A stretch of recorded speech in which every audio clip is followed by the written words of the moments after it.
수업하도록 하겠습니다. 교재는 55쪽 부처님 생애 부분입니다. 부처님 생애를 간략하게 정리를 해서 조금 할 거고요. 그리고 이제 부처님 기본 교리, 불교의 기본 교리와 관련된 내용들 할 수 있도록 하겠습니다. 그리고 생애를 굉장히 잘 알아야 돼요. 불교에서 핵심이 부처님 생애를 얼마나 잘 아느냐가 제가 보기에는 엄청나게 중요한데 사람들이 아무도 그런 쪽에 잘 관심을 안 갖더라고요. 근데 어떻게 살았느냐가 그 사람이 어떤 식의 판단을 했고 어떤 행동을 할 것이다가 유추가 돼요. 그러니까 우리가 그런 거 있잖아요. 저한테도 그런 얘기를 하거든요. 누가 네가 그런 말을 뭐 했다며 이러면 그건 내가 한 말이 맞아. 기억은 안 나는데도 그거 내가 한 것 같아 라고 하는 게 있는가 하면 그건 내 말이 아니야 라고 하는 게 있거든요. 왜냐하면 내가 하던 행동들이 있으니까. 내가 보통 말하는 습관들 이런 게 있거든요. 그건 내 말이 아닐 거야. 이런 게 가능하고, 그 다음에 그게 가능한 사람들이 누구냐면 가족이라든지 친한 사람은 그게 가능하죠. 저 사람이 그 말 했대. 그러면 쟤는 그렇게 얘기할 사람이야 가 있고, 그게 이제 판단이 되는 거고, 아니면 어떤 경우는 잘 모르는 사람은 사실 그게 판단이 안 되죠. 그래서 제가 그런 얘기 하잖아요. 진짜 친한 사람하고 카페에 갔을 때 화장실 꼭 그런 사람들, 아주 악덕적인 사람들이 있어요. 주문을 하고 화장실에 가면 될 건데 화장실을 먼저 가는, 나 잠깐 갔다 올게 이렇게. 뭐 틀린 건 아닌데 그냥 뭐 시켜줘라고 하고 가든지. 그러면 또 주문을 받으러 오면 잠깐 지금 화장실 갔으니까 잠깐 기다려 주세요 이렇게 하는 수밖에 없잖아. 근데 진짜 친하면 화장실에 간 사이에 주문을 할 수 있다니까. 걔는 그거 먹을 거야 이렇게. 그 판단이지. 그래서 그렇게 해서 갔다 와서 야 주문하라 그래서 네 거는 이거 시켰어 이러면 잘했어 이렇게. 그래서 그게 가능한 거는 이유가 뭐냐면 오랫동안 그 사람을 봐와서 성향을 아는 거죠.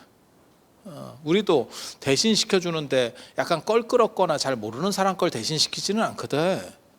다 대신 시킬 정도면 이런 거. 그리고 정 자신이 없으면 2개를 시켜가지고 걔가 나 왜 아이스 시켰어? 난 뜨거운 커피 마실 건데 그럼 내 거랑 바꿔. 이것도 나오거든. 저놈의 잔소리 그럼 시켜놓고 가든가 내 거랑 바꿔. 이렇게도 돼. 그래서 어떤 사람의 행동이나 언어를 판단할 때 제일 중요한 게 그 사람의 환경, 그 다음에 어떻게 살아왔는지를 아는 거는 무진장 중요해요. 그런데 희한하게도 한국 불교는 부처님 생애에 대해서 별 관심이 없어. 그래서 부처님이 얘기한 거를 제대로 알아듣지 못한다고 생각을 합니다. 그래서 부처님 생애를 얘기를 하면 57쪽부터 이제 한번 봐보세요. 부처님이 사셨던 2500년 전에는 인도하면 인더스 문명이지만 동쪽으로 겐지스강이 발전하던 때입니다. 그래서 인도 지도를 이렇게 보면 삼각형, 역삼각형 같이 되어 있거든요. 역삼각형 같이. 그러면 서쪽의 인더스강 쪽에서 아리안족이 점점 내려와요. 이렇게 옆으로 퍼져와요. 내려가느냐? 내려가지는 잘 않습니다. 왜냐하면 자기가 사는 위도들이 있기 때문에. 그래서 동쪽으로 이동하다가 나중에 겐지스강 쪽으로 오게 되는 거고, 아리안족은 백인이고 유목문화고 그리고 소수입니다. 소수. 뭐 생각하시면 되냐면 몽고나 청나라 생각하시면 돼요. 만주족도 소수죠. 그러면 다수의 인도 사람들하고 이제 부딪혀서 사는 거고, 처음에 인도로 들어왔을 때는 아리안족도 상당수가 좀 있었죠. 그래서 인더스 문명 쪽에는 서쪽으로 갈수록 아리안족 비율이 좀 더 높다라고 보시면 돼요. 그리고 동쪽으로 가면 원주민들이 훨씬 많고, 그래서 두 문화가 섞이게 되는 거죠. 전통 문화하고 원래 인도의 원주민들의 문화하고 그 다음에 아리안족의 외래 문화가 대등관계 속에서 섞여 나가게 되는 게 겐지스강 문명의 특징입니다. 그리고 제가 늘상 말하지만 잡종이 좋은 겁니다. 순종 좋은 거 아닙니다. 순종은 개나 말이나 이런 데서 좋은 거고요. 인간은 다 잡종이 좋은 거고, 문화도 잡종이 강한 겁니다. 그래서 미국이라는 나라가 만들어진 지 얼마 안 됐지만 저렇게 강력할 수 있는 게 인종적으로도 잡종이고 문화적으로도 잡종이기 때문이다. 제가 그런 얘기를 하거든요. 그러면 사람들이 그게 가능하냐라고 하는데 실제로 인간은 잡종 쪽이 강해요. 그리고 유전적으로도 우성이죠. 그쪽이 더 발전하게. 예, 지능들이 좋죠. 그래서 제가 그런 얘기 하잖아요. 한국에서 잡종이 제일 많은 데가 어디냐? 서울이다. 혈통적으로 봤을 때 전라도 사람도 와 있고 경상도 사람도 와 있고 충청도 사람도 와 있고 외국인도 와 있고 뭐 다 섞여 있는 게 서울이잖아. 그렇죠? 그러다 보니까 서울 사람들이 머리가 상대적으로 좋을 수 있는 확률이 큰 거죠. 잡종 비율이 높으니까. 그래서 잡종을 우습게 보지 마세요. 저는 잡종을 굉장히 높게 평가하는 사람이거든요. 그래서 겐지스강이 그 당시에 왜 떴느냐? 잡종이다. 원래 본토 문화하고 외래에서 유입된 문화가 섞여서 그 다음에 농경과 유목 이런 것들이 막 섞여서 돌아가는 거예요. 그리고 그 당시에는 도시국가들이 이제 살살살 발전하기 시작하니까 새로운 가치관, 돈이 새로운 가치관을 촉구합니다. 마치 뭘 생각하시면 되면 허생전 생각하시면 됩니다. 허생전.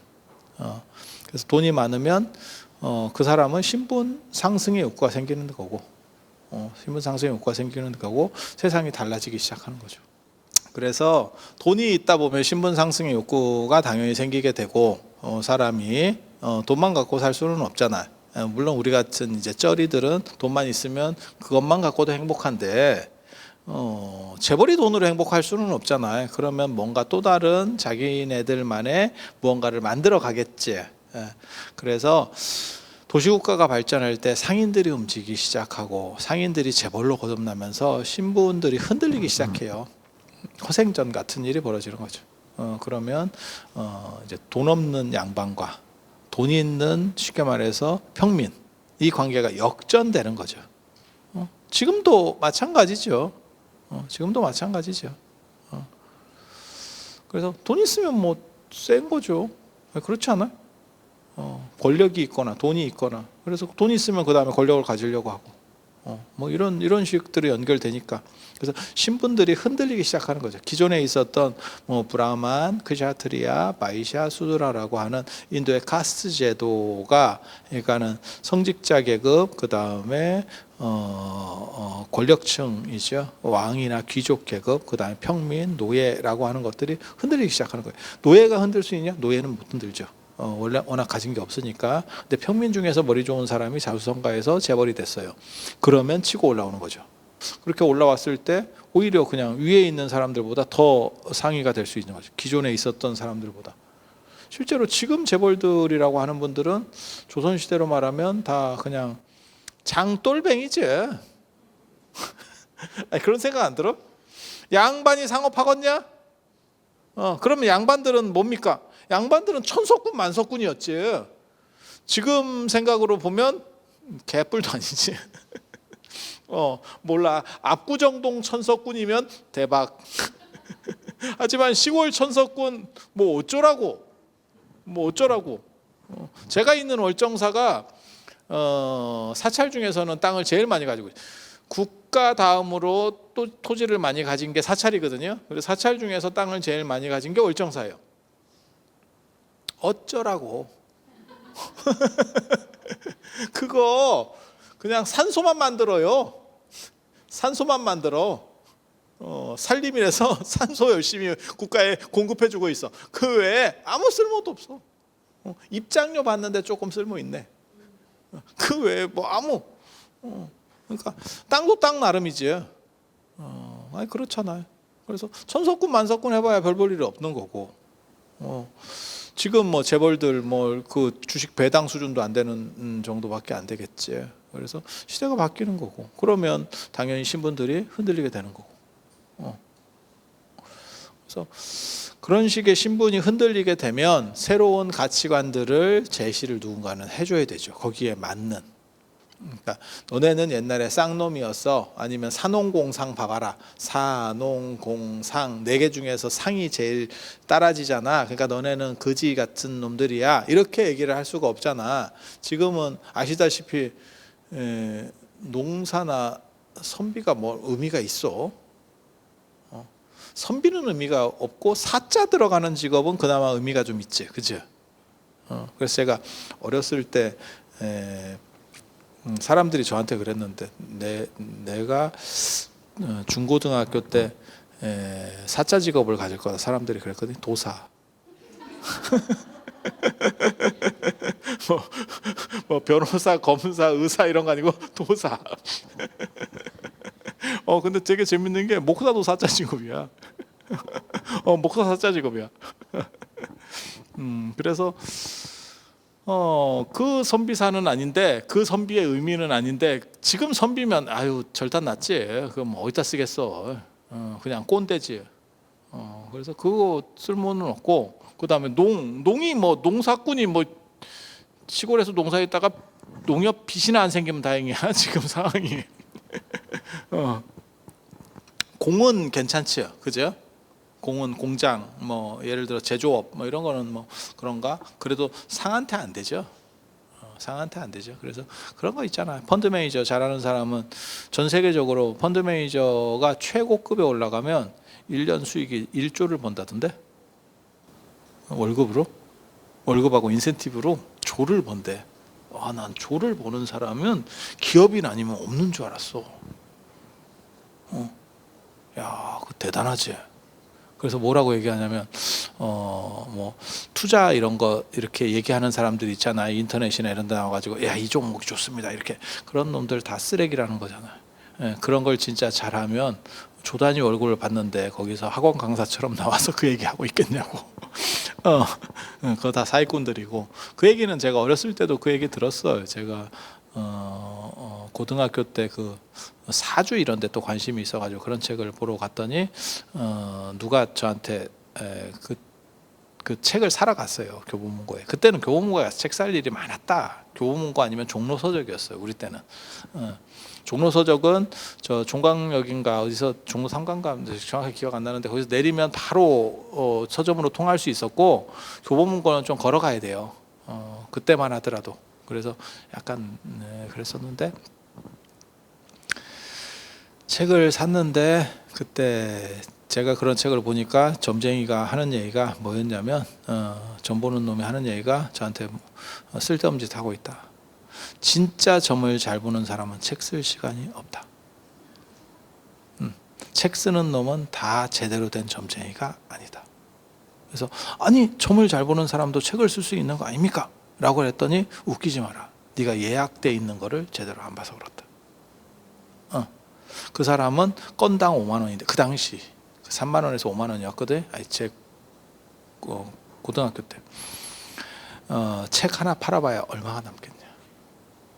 책은 5%에서 7%에서 10%가 인세예요. 7%. 사진 들어간 책은 7%, 그 다음에 그냥 일반 글씨만 이렇게 새가 있는 책은 10%. 그러면 예를 들어서 15,000원짜리 팔아봐야 1,700원인데 그 사람은 5분 안에 5만 원을 번다. 너 같으면 책 쓰고 있겠냐? 이렇게 얘기하더라고. 그래서 내가 그놈 책을 버렸는데. 근데 문제는 책이 아니면 방법도 없어. 그렇다고 내가 가서 무슨 고등학생이 가서 제가 사사를 받으러 왔습니다. 이럴 수도 없잖아. 너무 이상하잖아. 그래서 굉장히 좀 딜레마 같은 뭐 이런 측면들이 있는 거예요. 그래서 그 얘기 들어보면 또 그런 거 같기도 하고, 몰라. 어렸을 때 제가 쓸데없는 짓을 굉장히 많이 했기 때문에 그게 오늘날 다 자산이 됐지. 야, 이게 문화력이 될 줄 몰랐네. 나 진짜 쓸데없는 이상한 짓 많이 했는데.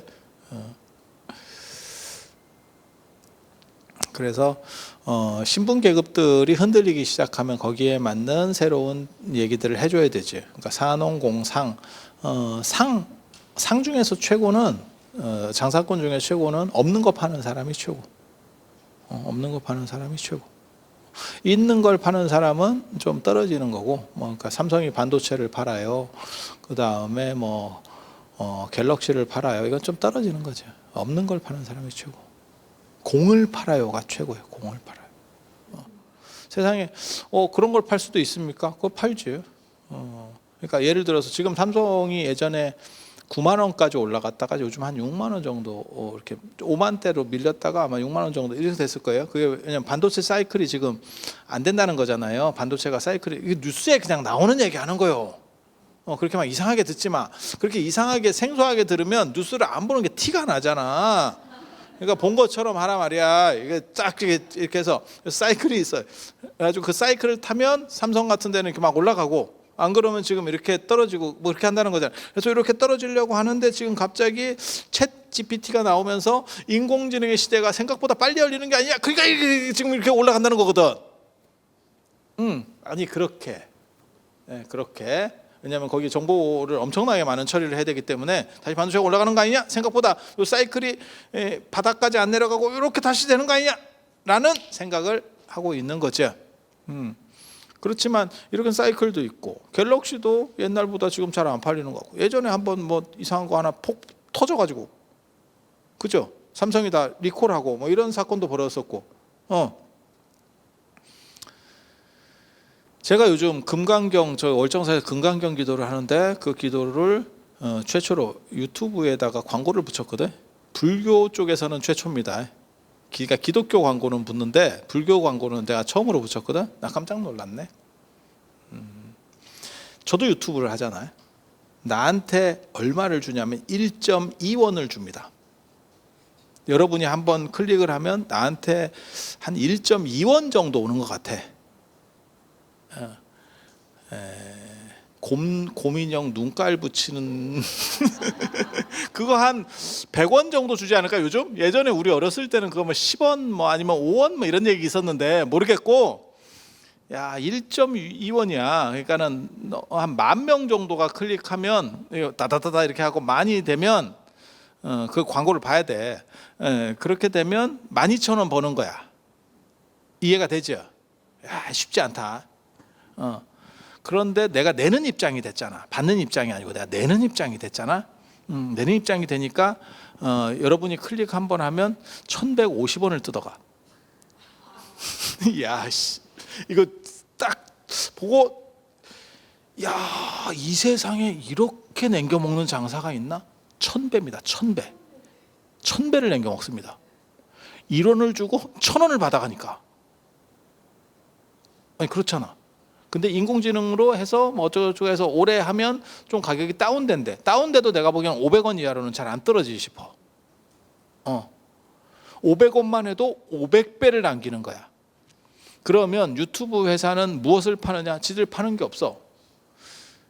지그들이 올려서 지그들이 보고 지그들이 해. 그러면 걔네는 광고하고 관리만 하면 돼. 광고를 붙였다가 관리, 파는 게 없어. 상품이 있냐? 없어. 아마존 생각해봐요. 아마존, 제프 베이조스의 아마존 파는 게 있냐? 없어. 사고 팔고 할 수 있는 시장을 하나 열어준 거지. 그러니까 아마존은 뭐하고 똑같은 거냐면 주식 거래소지. 증권사. 주식은 지그들이 왔다 갔다 하는 거고 우리는 그냥 거래하게만 해주는 거지. 아마존은 그냥 물건을 팔 수 있게만 해주는 거고, 아마존이 그거랑 똑같은 거잖아. 쿠팡이잖아, 쿠팡. 그러면 지그들이 그냥 물건은, 아마존이 제품을 출시하느냐? 없지. 자기 제품 없지. 그게 공을 파는 거예요. 공을 파는 거. 이거 굉장히 재밌어. 구글도 마찬가지잖아. 알파벳이 구글이잖아요. 구글도 뭘 파느냐? 전 세계에 깔려있는 정보들을 연결해서 땡겨만 주는 거예요. 검색이라는 게. 내가 올리느냐? 구글에서 정보를 올려주느냐? 안 올리지. 올리긴 개뿔이 못 올려.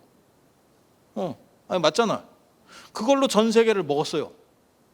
우리나라가 버티고 있다가 결국 구글에게 넘어갔지. 1등이 네이버에서 구글로 넘어갔거든요. 우리나라 포털도 지금 그렇게 넘어갔어. 이게 공을 파는 거예요, 실제로. 그렇기 때문에 걔네는 물건에 하자 보수를 할 필요도 없고 아무것도 없어. 책임이 없어. 안 팔리는 사이클이 있느냐? 뭐 광고가 좀 덜 되는 사이클은 있을지 몰라도 안 팔리고 자시고 할 게 뭐 있어? 삼성이 반도체를 만들었는데 안 팔려. 그럼 재고가 쌓이겠지. 얘네는 재고가 없어. 왜냐면 물건 자체가 없었거든. 기가 막히잖아. 그러니까 없는 걸 파는 놈이 최강자입니다. 지금 현대 사회에서는. 굉장히 재밌어요. 있는 걸 파는 놈은 쩔이요. 물론 우리는 쩌쩔이지. 그런 있는 거 파는 사람하고도 친하고 싶어. 그런데 최강자는 없는 걸 파는 사람. 야, 이거 대단하지. 우리가 그걸 봤잖아. 중국의 핸드폰이 잘 나가다가 미국에서 제재를 받고 구글이 안드로이드 쓰지 마, 한 방에 끝났잖아. 안드로이드라고 하는 운영체계 하나입니다. 운영체계 하나. 삼성도 마찬가지예요. 갤럭시도 구글이 미국이 얘기해가지고 야, 쟤네 안드로이드 못 쓰게 해. 그러면 삼성에서 안드로이드가 빠지잖아요. 갤럭시도 날아갑니다. 진짜요. 그럼 안드로이드는 뭐냐? 그냥 프로그램이에요. 없어. 물건이 없어. 물건이 있느냐? 없어. 되게 재밌지? 물건 없는 게 물건 있는 거를 능가하는 시절이에요. 지금 되게 재밌는 시절이에요. 그래서 없는 걸 파는 사람이, 우리도 그랬잖아. 봉이 김선달 같은 분이 지금은 최강인 거야. 누가 김선달이 될 거냐 라고 하는 거죠. 그리고 이런 식으로 세상이 바뀔 때마다 어떤 게 있냐, 새로운 설명 모델이 나오게 됩니다. 나는 애플이 엄청나게 강력한 회사다라는 생각을 하거든요. 왜 그런 생각을 하냐면, 제가 비행기를 타보면, 성지순례나 이런 데 가면서 비행기 타보면, 전에는 핸드폰을 무조건 끄게 했다고. 그런데 지금은 비행 모드로만 놓으면 핸드폰은 안 끄죠. 누가 그 작업을 한 것 같아? 애플이에요. 그래서 지금은 핸드폰을 보고 있어도 안내양이 잔소리하지 않아. 맞잖아. 그렇게 가는 거예요. 그래서 거기에 맞는 연구들을 했겠지. 이게 비행 모드만 되면 스마트폰은 작동을 해도 비행 항법 장치랑 아무 영향이 없다. 이거를 계속해서 하고 그 다음에 그것들을 바꿔 나갔겠지. 항공사 입장에서는 끄는 게 제일 안전하겠지. 위험 요소를 줄일 수 있으니까. 원천 차단이잖아. 그거는. 누가 비행 모드를 해놨는지 아니면 안 해놨는지 그 일일이 다 까볼 수도 없잖아. 그냥 믿고 가는 것밖에 없잖아. 껐는지 안 켰는지는 알 수 있지. 그 사람이 보고 있으니까. 근데 이거는 봐도 지금 비행 모드인지 아닌지 스튜어스가 뭐 제대로 판단할 수 있나? 우리도 하다 보면 비행 모드 안 하고 하는 경우도 있거든요. 왜냐하면 까먹어서. 그러다 해야 되겠네. 이렇게 되는 경우들이 있거든. 그래서 하나의 어떠한 흐름들이 바뀌어가면, 그게 세지면 거기에 맞는, 쉽게 말해서 논리 구조들이 나오기 시작하는 거예요. 그러면서 세상이 재편되는 거죠. 그래서 상인들이 돈을 많이 벌고 재벌들이 나옴으로 인해서 왕족이라든지 성직자들보다 내가 왜 밑이야? 라고 생각하면서 치고 올라오고, 거기에 논리 제공을 하는 사람들이 나타나게 되는 거예요. 그게 신흥사상가, 신흥철학자라고 하는 사람들이에요. 새롭게 대두한 사람들, 기존에 있었던 사람들 말고. 지금도 마찬가지지요. 예를 들어서 제가 전 시간에 그런 말씀 드렸었잖아요. 이제 과학이 발전하니까 애를 훨씬 더 미숙아도 태어나게 해서 살릴 수 있다고. 그럼 무슨 일이 벌어지냐면, 요즘 그 얘기가 나오거든요. 그러니까는 여자가 이제 약간 이렇게 실수해가지고 임신이 됐을 때 그걸 낙태를 할 수 있는 자유 얘기가 있거든요. 낙태 자유? 그런 얘기 들어보셨죠? 왜냐하면 실수로 좀 잘못해가지고 임신을 돼서 평생 인생을 그렇게 살 수는 없으니까 낙태도 여성의 권리로서 줘야 된다. 그런데 그 접점을 어디로 줄 거냐, 이런 건 굉장히 어려워요. 왜? 뭐 한 달까지는 낙태. 근데 과학이 발전해서 한 달 된 애도 배에서 꺼내서 키울 수 있어. 살려낼 수 있어. 이렇게 돼버리면 그냥 막 던지는 얘기예요. 그러면 어떤 일이 벌어지느냐? 이것들을 새로 규정해야 되는 문제들이 벌어져. 그게 따라붙는다고. 다 논리 구조들을 따라붙는다고. 우리도 그거 봤었잖아. 동성동본 금지법. 우리는 예전에는 동성동본 금지였는데 지금은 동성동본이라도 그 말도 맞잖아. 사돈의 팔촌까지 뭐 다 따져도 누군지도 모르겠는 사람하고까지, 물론 드라마에서는 뭐 이렇게 눈만 맞으면 이복 동생이고 뭐 이런 경우들이 많지만 현실적으로 별로 없거든. 게다가 김이박씨 걸리면, 김씨 걸리면 너무 적지. 특수성, 소수성에 걸리면 그냥 아무렇게나 해도 문제가 없고, 김씨 걸리면 피곤하지. 그래서 그런 걸 생각해 보면 바꿔야 된다라고 했을 때 거기에 논리 구조들이 뒷받침이 되는 거죠. 그냥 하루아침에 그냥 바꿉시다 이렇게 가는 게 아니고, 그거는 왜 그래서 그렇고 왜 그래서 그렇고 왜 그래서 그렇고, 뭐 유전적으로는 어떻고 과학적으로 어떻고 뭐 문화적으로 어떻고 다른 나라 사례는 어떻고 뭐 이러면서 논리가 나오는 거죠. 그래서 그런 논리들을 대주는 사람들이 나타나게 되는 거예요. 그래서 사회를 새롭게 해석하는 사람, 지금도 존재하는 거예요. 전에 일단 변화에는 사람들이 다 약간 거부감이 있어. 그래서 우리 어렸을 때 뭐 분유가 처음 나왔을 때 뭐 소전 먹으면 애들이 무슨 뭐 말을 안 듣는다는 오만 쓸데없는 소리들을 했었고, 지금 그래서 애들이 말을 안 듣는구나. 그때 큰 어른들도 말을 안 듣지. 그렇게 해서 먹으면 별 문제는 없죠. 그게 뭐 대단할 게 있어? 그렇게 하면 이제 그거를 그건 어차피 소화기관으로 넘어가는 거니까, 그래서 별 문제 없고, 이렇게 해서 뭔가 논리 구조를 만들 수 있고, 지금도 마찬가지죠. 뭐 육식이 더 좋으냐 채식이 더 좋으냐 라고 말하는 것도 지금 이제 채식 인구들이 늘어나면서 그것도 상당히 논리들이 접점이 붙고 있어요. 개인적으로는 그냥 제 개인적인 얘기만 하면 인간은 육식을 어느 정도 하는 게 맞다라는 생각은 해요. 채식은 선택인 거고, 이유는 진화상으로 봤을 때 제가 보기에는 겸해서 먹는 게 맞는 거야. 그리고 뭐 채식을 했을 때 살이 빠진다 그런 것도 다 거짓말이고, 제가 그런 얘기 하잖아요. 채식 동물이 덩치가 크고 채식 동물이 머리가 나쁘지, 육식 동물은 살찐 놈 먹고 육식 동물이 대부분 머리가 좋습니다. 초식 동물에 비해서. 한 번만 더 생각해봐. 근데 사람들이 뭐라고 생각했냐면, 저도 그런 얘기를 주변에 많이 들었거든. 뭐 동물이 죽을 때 뭐 원한을 가지고 죽고 어쩌고, 그래서 그걸 먹으면 그게 다시 나한테도 일부 영향을 줘서 사람이 성질이 더러워지고 육식을 하면 뭐 어쩌고 어쩌고, 이런 얘기들 한 번씩 들어보셨죠? 성질이 사나워지고 뭐 이런 얘기들. 그게 이제 감염 주술이거든. 어떤 음식을 먹었을 때 그 에너지 중에 일부가 나한테 붙는다라고 하는 건데, 사실 소화기관을 통해서 대부분 나가는 거예요. 그래서 그럴 일이 별로 없습니다. 그래서 그냥 합리적으로만 보면 큰 문제는 없어. 종교적으로 봤을 때는 좀 다르죠. 종교는 합리성만 가지고 얘기하는 게 아니니까. 그래서 대승불교에서 논리 전개를 할 때는 누군가 먹는 사람이 있기 때문에 죽이는 사람이 있으니까 아예 먹는 사람이 없으면 죽이는 것이 사라지게 될 것이다 라고 얘기하는 거죠. 근데 자연의 법칙에서 보면 너무 안 죽이면 거기에서 오는 또 재앙이 있죠. 지금 현재 우리나라도 그걸 겪고 있죠.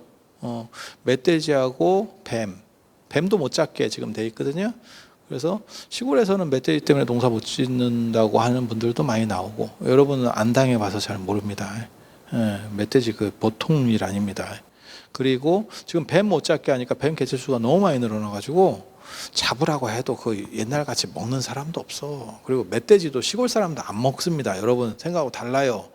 여러분이 생각할 때는 멧돼지가 일반 돼지보다 더 맛있는 거 아니에요? 그 냄새나고 그다음에 이빨이 안 들어가. 토종닭도 마찬가지예요. 여러분 토종닭 그 생각하지 마세요. 그러니까 토종닭에 갖고 막 닭이 날아다녀요 이런 닭 있잖아요. 씹으면 이빨 깨진다. 이빨이 안 들어가. 그래서 생각하고 달라요. 그래서 시골 분들도 멧돼지 같은 거 안 드십니다. 그냥 농사 때문에 잡아야 된다라고 하는 거지. 우리 어렸을 때는 어른들이 진짜 드시는 걸 제가 많이 봤거든. 잡아서 그때는 없어서 못 먹었지. 뱀도 잡아가지고 이렇게 쭉 당겨가지고 이렇게 하고 했었지. 지금 누가 뭐 그런 거 먹나? 그러니까 이게 생각해 보면 되게 재밌는 게, 88 올림픽 때 가장 논점 중에 식문화와 관련해서 가장 논점 중에 하나가 뭐냐면 브리지트 바르도가 촉발한 개고기 먹는 문제가 촉발됐었어요. 쟤네들은 개고기 먹어요. 그래서 우리가 보신탕집을 없애고 영양탕, 멍멍탕 이런 걸로 간판을 갈아달고 뒷골목으로 다 이전하고 뭐 이런 사건이 벌어져. 근데 그로부터 한 두세 대 정도 지금 지나니까 무슨 일이 벌어졌어? 지금 약으로 먹는 사람 외에는 그걸 굳이 먹는 사람이 없어요. 아니 그렇지 않아? 주변에 개고기를 막 찾아다니면서 먹어요. 나는 개고기를 먹어요. 없어. 그러니까 이게 문화가 바뀌면 스스로 도태되는 거예요. 지금 멧돼지도 안 먹는다니까. 그 드신 분들 얘기에 의하면 아우 냄새나고 질겨서 못 먹겠대. 옛날 생각하고 먹었더니 어른들이, 예, 젊은 사람은 둘째치고 어른들이 예전에 먹어봤었던 이미 부드러운 거에 익숙해진 거지 지금 우리가. 그래서 그런 정도 생각을 하시면 돼요. 그래서 하나의 개체가 너무 늘어나는 것도 그게 굉장한 문제입니다. 엄청난 피해들을 주는 거죠.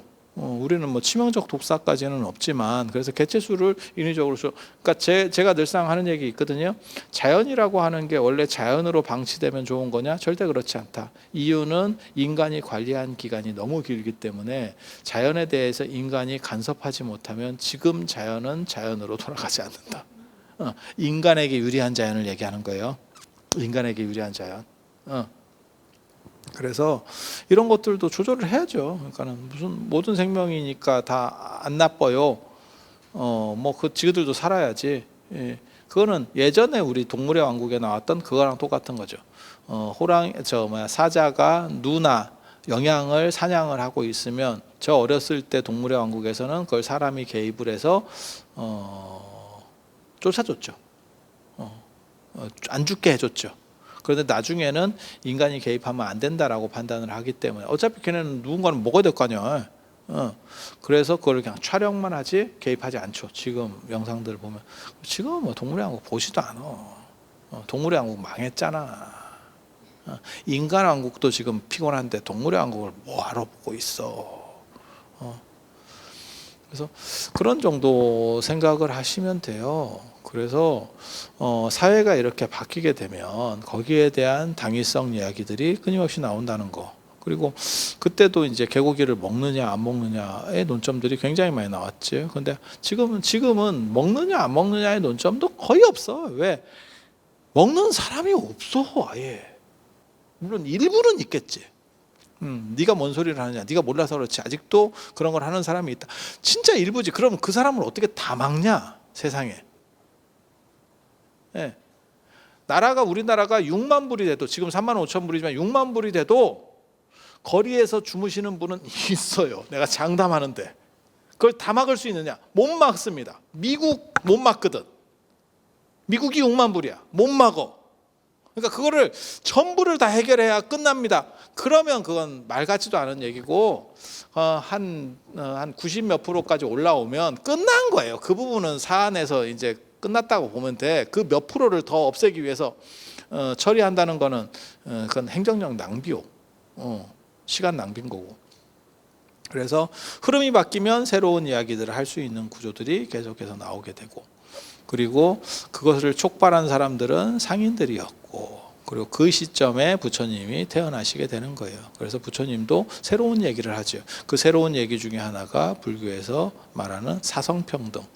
사람은 태어난 걸 가지고 귀천을 가리는 것이 아니고 태어난 뒤에서 어떤 행동을 했느냐로 귀천을 가린다. 듣기에는 별 볼 일 없는 얘기인데 신분제 사회에서 그 얘기를 했다는 거예요. 조선시대 때 그 얘기를 하면 그 사람이 죽습니다. 말한 사람이 죽습니다. 양반이나 쌍놈이나 뭔 차이가 있습니까? 그 사람이 어떻게 살았느냐를 보고 그 사람이 태생을 보는 게 아니고 그 사람이 얼마나 진실한 사람인가를 보는 게 중요한 거 아닙니까? 양반한테 맞아 죽습니다. 제가 얘기했잖아요. 세종대왕이 부민고소금지법 만들었다고. 그 세종이 만든 악법, 세종의 패착 중에 가장 대표적인 건데, 부민고소금지법이 뭐냐면 아랫사람이 윗사람을 고소할 수 없어. 내가 하인을 그냥 마음에 안 들어서 좀 패가지고 장애인을 만들었어. 그러면 그 사람이 관원에 가서 고소를 하잖아요. 그러면 그 고소한 놈에게 벌이 떨어집니다. 개 같은 법이죠. 왜? 신분제 사회를 옹호하는 법이에요. 그래서 아예 대거리를 못하는 거죠. 대거리 할 수가 없게 만들어버리는 거죠. 그게 세종이 한 법이에요.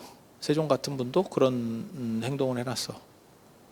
그게 세종이 언제적 사람이에요? 뭐 조선 초기 그렇게 오래된 사람 아니에요? 600년도 안 된 분이에요? 부처님 2500년 전 분이에요.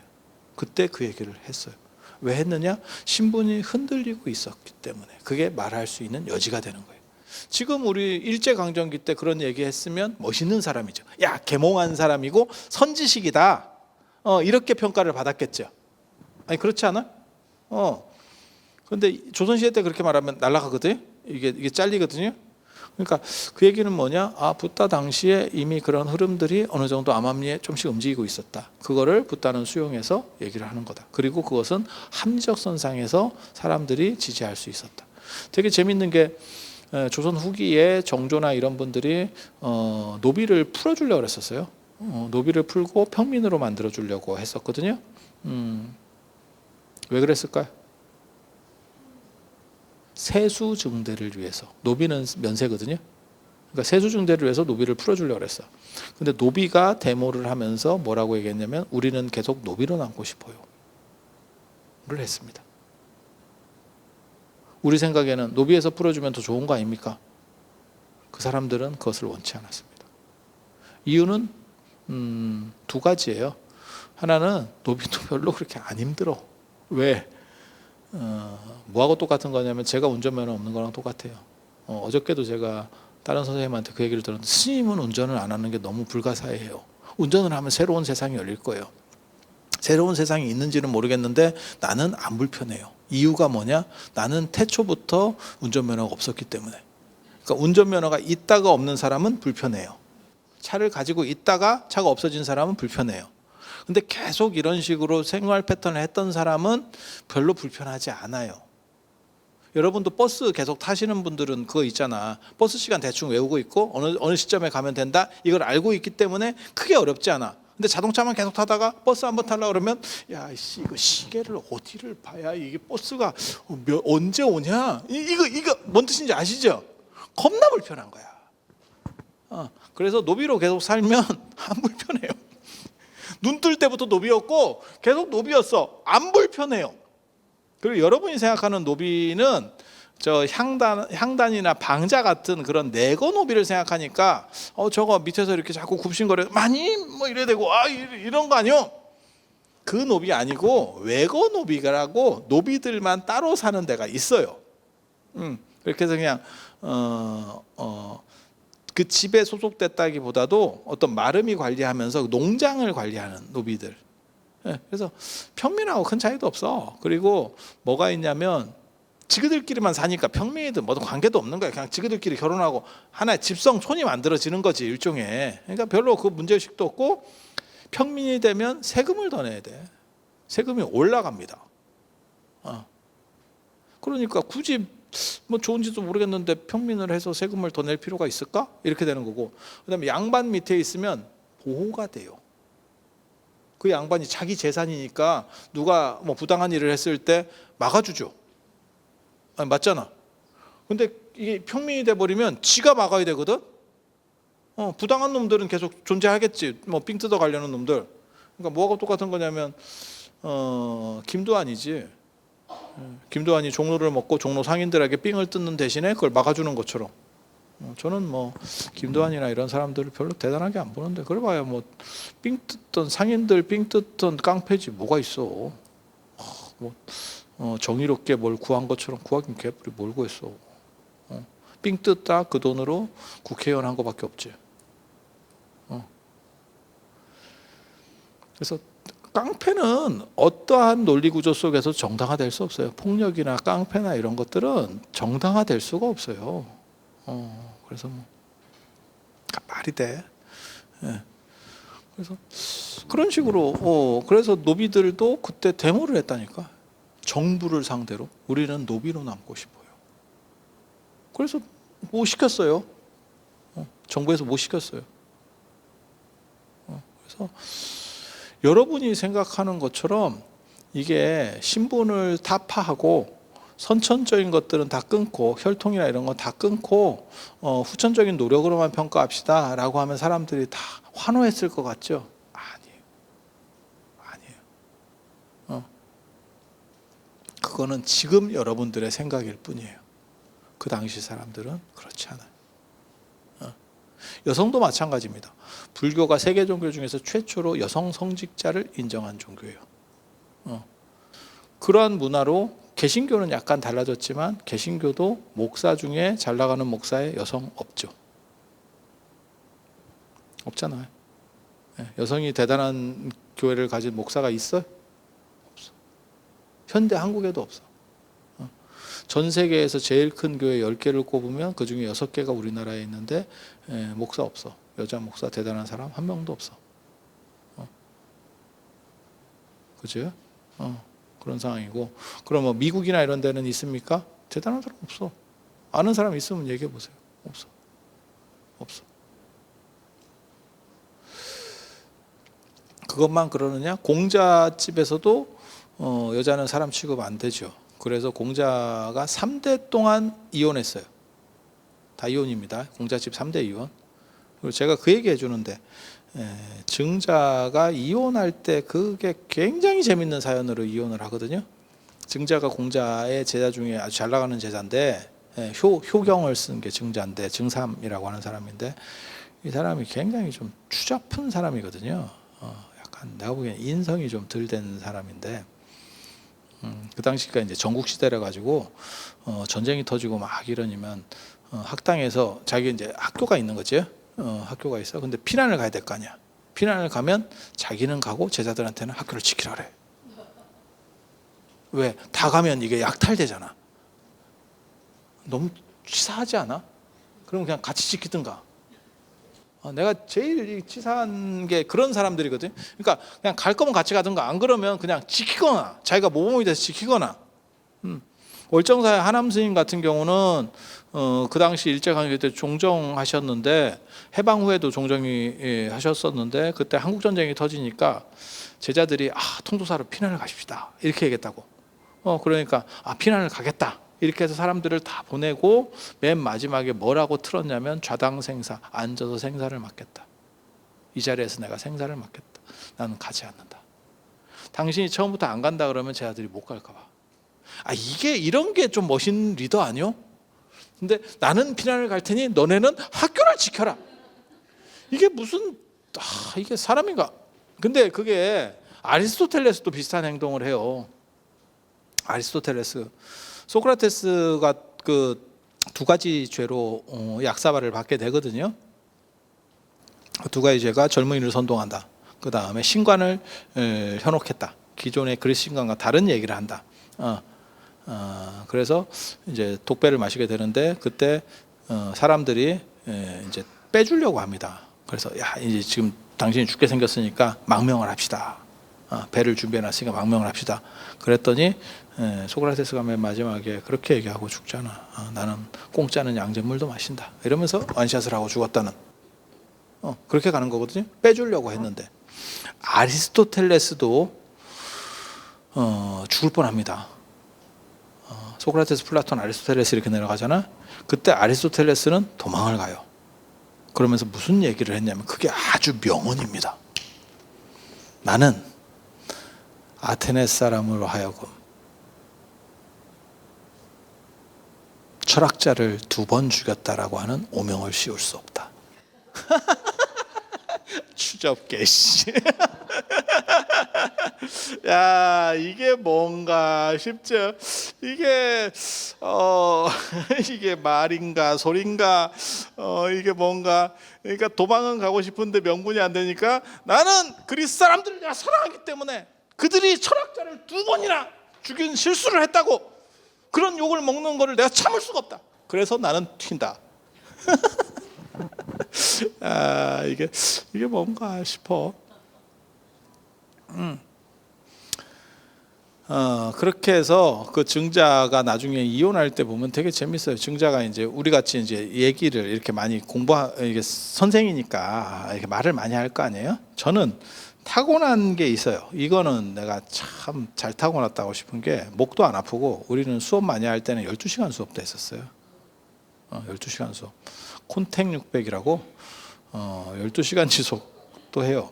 그래서 우리 몇 시간 해갖고는 힘든지 모릅니다. 그것도 서서 12시간 했는데 지금 앉아서 이렇게 딱 이게 뭐 일도 아니고 그리고 목도 잘 안 가고 그리고 힘이 빠지는 게 아니고 우리는 힘이 붙어요.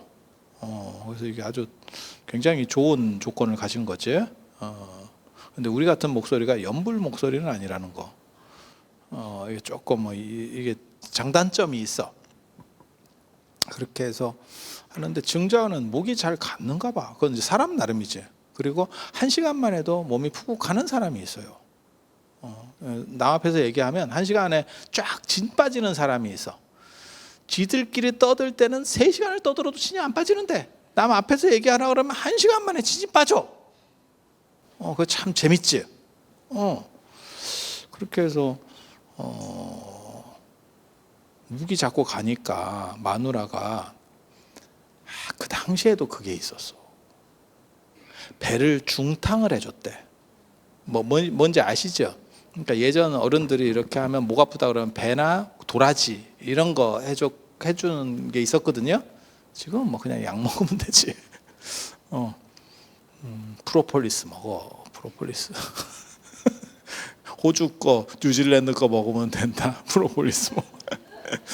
그런데 배를 중탕 뭔지 아시죠? 배 속 파가지고 이렇게 하는 거 그걸 해줬대. 근데 증자가 그게 마음에 안 들었대. 뭐가 마음에 안 들으면 정확하게는 안 나와. 그래서 이혼을 합니다. 그래서 나중에 누가 주석을 뭐라고 썼냐면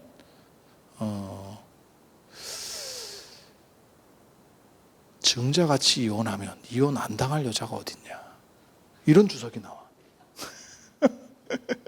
아니 마누라가 생각해서 배를 중탕해 줬는데 뭔가 마음에 안 들었는가 봐. 그게 이혼 사유야. 이게 교육장가 싶지.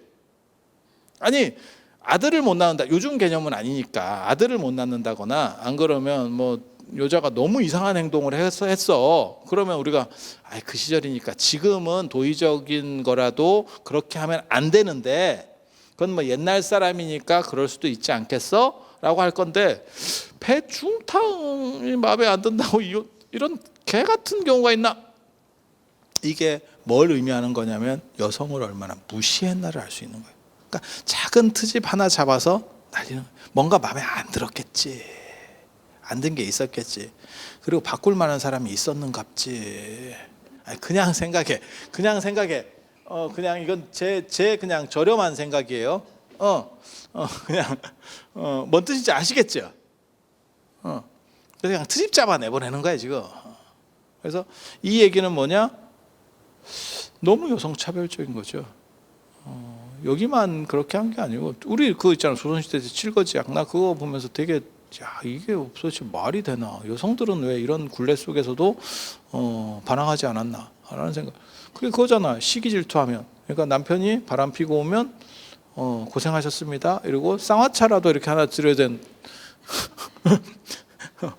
물론 바람 피는 게 고생이지, 그렇다고 무슨 뭐 정이 있어서 사는 건 아닌데 그래도 가족 관계면 기분이 좀 나쁘지 않을까?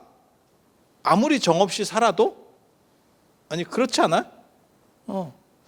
그런데 그걸 그렇게 그런 걸 투기라고 해서 쫓아내니까 이게 무슨. 그리고 그 당시에는 쫓겨나면 갈 데가 없어서 결국 그 사람이 거의 죽습니다.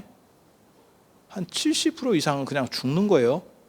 안 그러면 집으로 돌아가면 완전히 그냥 발언권 없이 개보다도 밑에 신분으로 살든지. 이해가 됩니까? 그러니까 죽지 못해서 살든지